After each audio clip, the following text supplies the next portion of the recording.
with a tweet on this topic this morning. We'll put it up on the screen for you. He says, "We have defeated ISIS in Syria. My only reason for being there during the Trump presidency." Peter Brookes joins us, Heritage Foundation Senior Fellow and former Deputy Assistant Secretary of Defense. Now, as you know, Peter, throughout the day, the president's really been hearing it from all sides, including from those in his own party. So let me just start with his own premise there. Okay. From what you know, have we defeated ISIS, or has ISIS been defeated in Syria? I think largely so. But I still think their ISIS exists in Syria today and Iraq. The numbers are, fuzzy, and obviously you and I are outside of government, so we rely on things we hear from them. I've heard numbers of, 2,000 or something along this line, and we've been putting additional pressure on them recently. And it also depends kind of how you define defeat, right? So, like I said, I think it's largely the caliphate's down to 1% of the territory that it held. It's not a caliphate any longer. I shouldn't have said caliphate, but ISIS doesn't hold the territory it once did. It's on its back foot. The concern is going forward. Do they come back? Mount a comeback? Right. We got to remember, we have to think about what happened in Iraq in 2011. President Obama left.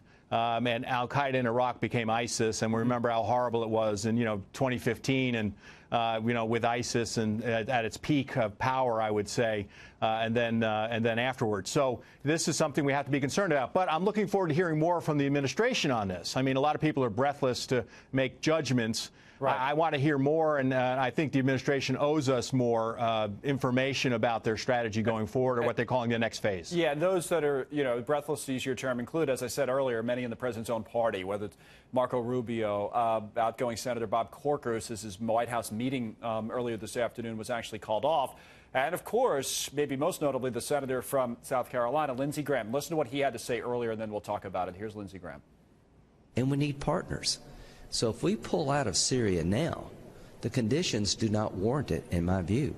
We're exposing a valuable ally to a lot of damage. We're giving a boost to ISIS to regenerate. And above all else, this is going to be seen by Iran as us being weak.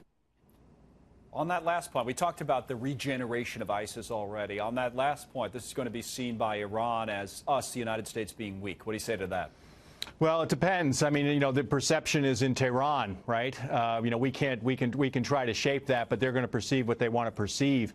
There are risks here. There's no question about it, and that's why I think the administration owes us more information on the strategy going forward. He didn't mention Russia, and he may have in another part of that clip. Yeah. Russia's another issue. Bashar al-Assad, the president of Syria, staying in power. He's used chemical weapons against his own people. Bases for the Russians, Iranian presence, the movement of weapons through Syria to places like Lebanon and the Gaza Strip. There's a lot of concerns here. It's very complicated. Our NATO ally, Turkey, with the relationship with them. So there's a lot of things. So I'm looking forward to the administration laying out a case as to why they made this decision. Had a call, right, with Erdogan of Turkey recently, and that maybe played into this. On your point about Russia, they love it, right? This move was praised in the Russian state media today, criticized at home by people like Lindsey Graham. Even that, in and of itself, if you knew nothing else, that's kind of a strange position for the president to be in. Yeah, that's why I think it would have been better if they perhaps rolled out the strategy with the decision, as opposed to rolled out the decision without the strategy. I mean, they have one internally, I'm sure, but